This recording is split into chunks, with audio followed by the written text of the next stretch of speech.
فرزندان اسلام سنت ابراہیمی کی ادائیگی میں مصروف۔ ملک بھر میں عید الاضحیٰ کے بڑے اجتماعات، لاکھوں افراد نماز عید کی ادائیگی کے بعد جانوروں کی قربانی میں مصروف۔ تمام چھوٹے بڑے شہروں میں نماز عید کے اجتماعات سے دن کا آغاز ہوا۔ اسلام آباد، لاہور، کراچی، پشاور، حیدرآباد اور دیگر شہروں میں نماز عید کے روح پرور مناظر۔ ملک و قوم کی سلامتی، ترقی اور امت مسلمہ کے اتحاد کے لیے خصوصی دعائیں۔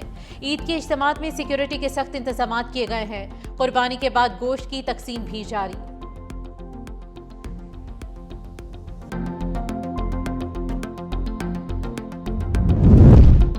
صدر مملکت آصف علی زرداری اور وزیر اعظم شہباز شریف کی قوم اور امت مسلمہ کو عید الاضحیٰ کی مبارکباد۔ صدر مملکت نے اپنے پیغام میں کہا کہ عید الاضحیٰ اطاعت، اثار اور اخلاص کا عظیم پیغام دیتی ہے۔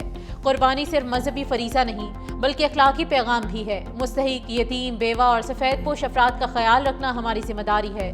وزیر اعظم نے اپنے پیغام میں کہا کہ عید الاضحیٰ اثار، قربانی اور اطاعت کا عظیم درس دیتی ہے۔ قربانی کا جذبہ انسانیت سے ہمدردی اور اثار کا پیغام دیتا ہے۔ وزیر اعظم کا غربا اور مستحق افراد کو عید کی خوشیوں میں شامل کرنے پر زور۔ صدر مملکت اور وزیر اعظم کا فلسطینی اور کشمیری عوام سے اظہار یکجہتی۔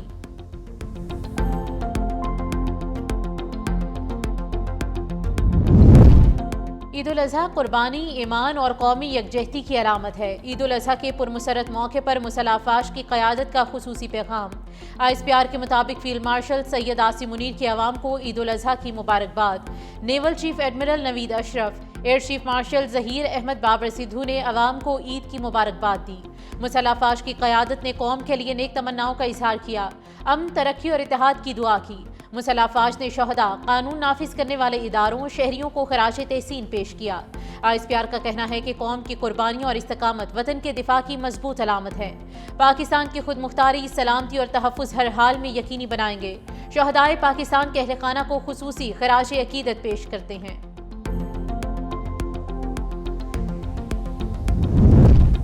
بڑی عید کی بڑی خوشیاں، ملک بھر میں عید الاضحیٰ مذہبی جوش و جذبے سے منائی جا رہی ہے۔ صدر مملکت آصف علی زرداری نے نواب شاہ میں نماز عید ادا کی۔ وزیر اعظم شہباز شریف نے لاہور، وزیر اعلیٰ سندھ مراد علی شاہ نے سیون شریف میں نماز پڑھی۔ سینئر صوبائی وزیر سندھ شرجیل انعام میمن نے حیدرآباد میں نماز عید ادا کی۔ گورنر KP فیصل کریم کنڈی نے ڈیرہ اسماعیل خان، جبکہ گورنر پنجاب سردار سلیم حیدر خان نے اٹک میں آبائی علاقے میں نماز عید ادا کی۔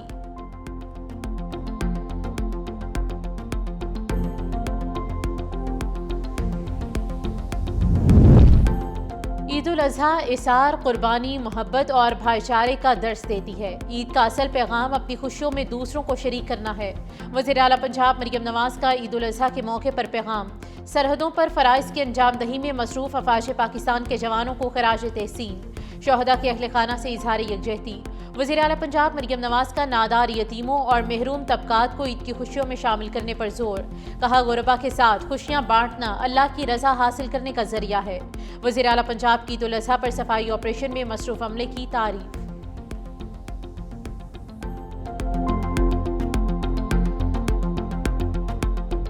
اور دنیا عید الاضحیٰ کے رنگ میں رنگ گئی۔ سعودی عرب، متحدہ عرب امارات سمیت خلیجی ممالک میں آج عید۔ مسجد الحرام اور مسجد نبوی صلی اللہ علیہ وآلہ وسلم میں نماز عید کے روح پرور اجتماعات۔ اہل غزہ بھی عید قربان پر خوشی سے نہال۔ بیت المقدس میں مسلمانوں کی بڑی تعداد نے نماز عید ادا کی۔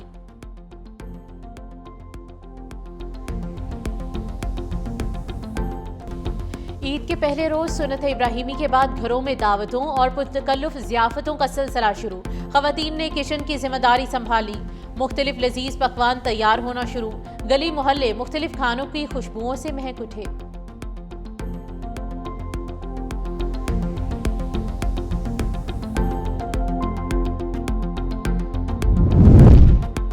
عید کے دنوں میں ملک بھر میں موسم شدید گرم رہنے کا امکان۔ سندھ اور جنوبی پنجاب کے میدانی علاقوں میں درجہ حرارت 47 سے 50 ڈگری سینٹی گریڈ تک پہنچنے کا خدشہ۔ محکمہ موسمیات نے خبردار کر دیا۔ منگل کے روز سب سے زیادہ درجہ حرارت جیکب آباد میں 50 ڈگری سینٹی گریڈ ریکارڈ، تربت اور بہاول نگر میں 48، سبی، دادو، لاڑکانہ اور منجھدوڑا میں 47 ڈگری ریکارڈ، سکھر میں پارہ 46، ڈیرہ غازی خان میں 45، ڈیرہ اسماعیل خان میں 44، لاہور میں 42، اسلام آباد میں 40 ڈگری سینٹی گریڈ تک پہنچ گیا۔ پشاور میں 38، کراچی اور کوئٹہ میں 36، جبکہ مظفر آباد میں 35، گلگت میں 29 ڈگری سینٹی گریڈ ریکارڈ کیا گیا۔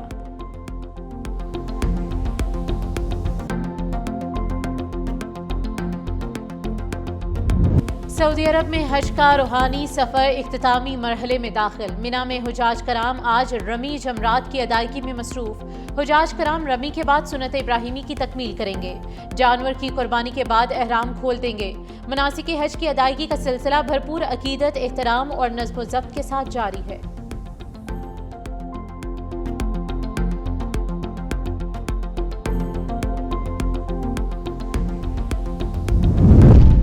عید الاضحیٰ کا تہوار عزت، آزادی اور خوف سے بالاتر ہو کر جدوجہد کا درس دیتا ہے۔ ایران اسلامی ممالک کی طرف بھائی چارے کا ہاتھ بڑھاتا ہے۔ ایرانی صدر مسعود پزشکیان کا عید پر پیغام، کہا خطے کے ممالک کے ساتھ تعلقات مضبوط بنانے کے خواہاں ہیں۔ ایران اپنی سرزمین اور قومی خود مختاری کے تحفظ پر کوئی سمجھوتہ نہیں کرے گا۔ قومی سلامتی اور ریاستی وقار اس کی بنیادی ترجیح رہے گی۔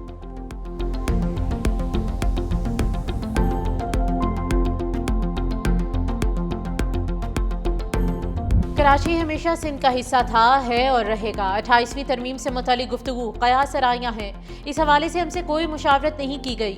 سینئر وزیر سندھ شرجیل انعام میمن کی نماز عید کے بعد میڈیا سے گفتگو، کہا وزیر اعظم شہباز شریف اور فیلڈ مارشل سید عاصم منیر نے عالمی امن کے قیام کے لیے اہم کردار ادا کیا۔ جو جنگ ہماری نہیں، وہاں بھی پاکستان ثالثی کا کردار ادا کر رہا ہے۔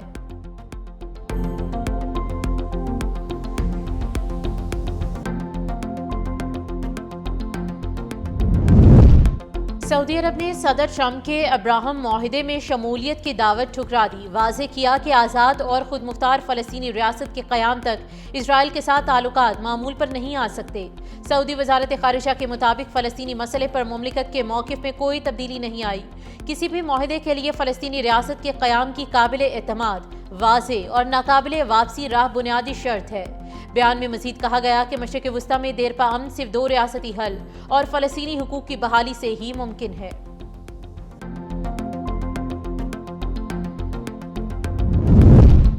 ڈونلڈ ٹرمپ کی زیر صدارت کیمپ ڈیوڈ میں طلب امریکی کابینہ کا اجلاس مؤخر۔ امریکی صدر نے ٹروتھ سوشل پر بیان میں کہا کہ متوقع خراب موسمی صورتحال کے باعث کابینہ اجلاس وائٹ ہاؤس میں منعقد ہوگا۔ امریکی صدر نے ایران جنگ سے متعلق آج کیمپ ڈیوڈ میں کابینہ کا غیر معمولی اجلاس طلب کر رکھا تھا۔ کیمپ ڈیوڈ امریکی صدور کی اہم سیکیورٹی، سفارتی اور اسٹریٹجک ملاقاتوں کے لیے استعمال ہونے والی محفوظ صدارتی رہائش گاہ سمجھی جاتی ہے۔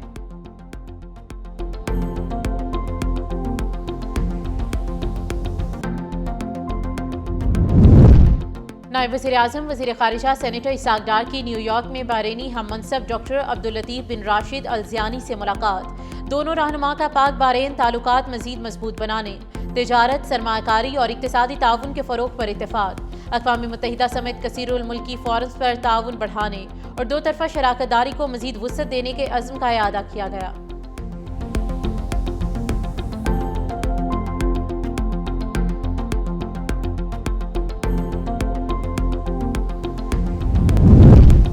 مشرق وسطی صورتحال، فریقین جنگ بندی برقرار رکھتے ہوئے مذاکرات کا راستہ اختیار کریں۔ تنازع کا حل بات چیت سے ہی ممکن ہے۔ چینی وزیر خارجہ وانگ ژی کی نیو یارک میں گفتگو، کہا ہر قدم امن کی امید بڑھاتا ہے۔ دیرینہ مسائل فوری طور پر حل نہیں ہو سکتے۔ دوسری جانب ایران اور امریکہ کے درمیان کشیدگی میں ایک بار پھر اضافہ جاری ہے۔ امریکی حملے کے جواب میں ایران نے سخت رد عمل کی دھمکی دی ہے۔ سپریم لیڈر کے مطابق امریکہ کو خطے میں محفوظ پناہ گاہ نہیں ملے گی۔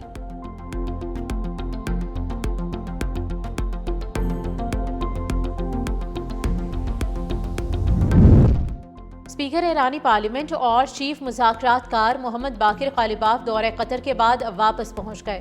ایرانی میڈیا کے مطابق دورے میں قطری حکام سے ایران امریکہ ممکنہ امن معاہدے پر تفصیلی مذاکرات کیے گئے۔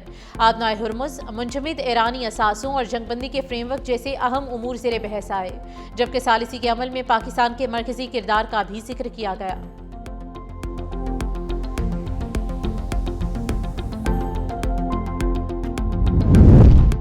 ایران کے تبریز ہوائی اڈے سے پروازیں دوبارہ بحال کا امکان۔ ایرانی میڈیا کے مطابق اعلان سول ایویشن آرگنائزیشن کے ترجمان کے حوالے سے کیا گیا ہے۔ رپورٹ میں بتایا گیا ہے کہ تبریز ایئرپورٹ 20 ہوائی اڈوں میں شامل ہوگا جو حالیہ امریکہ اسرائیل جنگ کے طور پر بندش یا رکاوٹ کے بعد دوبارہ آپریشن شروع کر رہے ہیں۔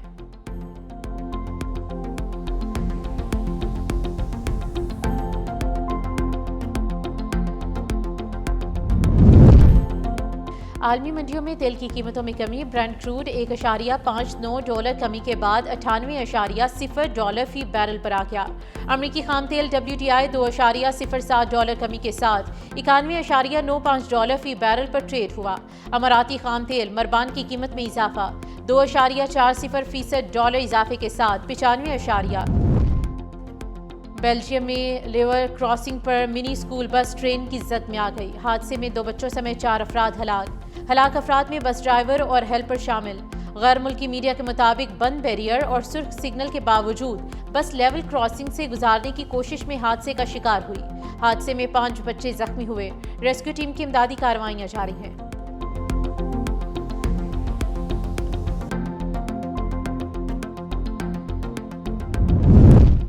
لبنان پر اسرائیلی حملوں میں شدت، جنوبی علاقوں اور وادی بقا پر صہیونی افواج کی تازہ فضائی کارروائیاں، 4 بچوں اور 3 خواتین سمیت مزید 31 افراد شہید، 40 سے زائد افراد زخمی۔ اسرائیلی وزیر اعظم نیتنیاہو کی حزب اللہ کے خلاف حملے مزید بڑھانے کی دھمکی۔ روسی میڈیا کے مطابق چند گھنٹوں میں اسرائیلی افواج نے لبنان میں 180 حملے کیے۔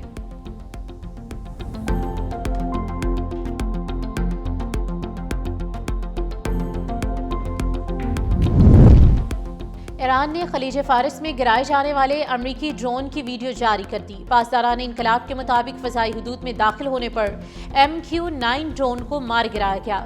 ڈرون خلیج فارس کے پانیوں میں گرا۔ اس کے علاوہ ایک F-35 فائٹر جیٹ کو بھی دفاعی نظام نے ٹارگٹ کیا، جس کے بعد وہ واپس پلٹنے پر مجبور ہو گیا۔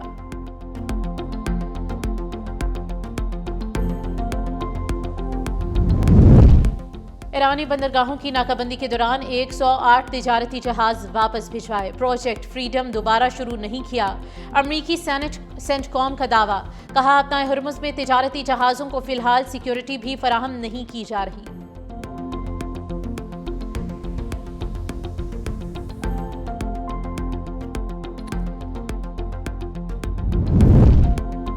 ایران نے زیر حراست 10 بھارتی ملاحوں کو رہا کر دیا۔ گزشتہ سال جاسک بندرگاہ کے قریب آئل ٹینکر روکنے کے بعد گرفتار کیا گیا تھا۔ بھارت کے ڈائریکٹوریٹ جنرل آف شپنگ کے مطابق یہ ملاح باربر نامی جہاز پر سوار تھے اور ایرانی تحویل میں موجود تھے۔ بھارتی حکام نے کہا ہے کہ عملے کی جلد واپسی کے لیے انتظامات کیے جا رہے ہیں۔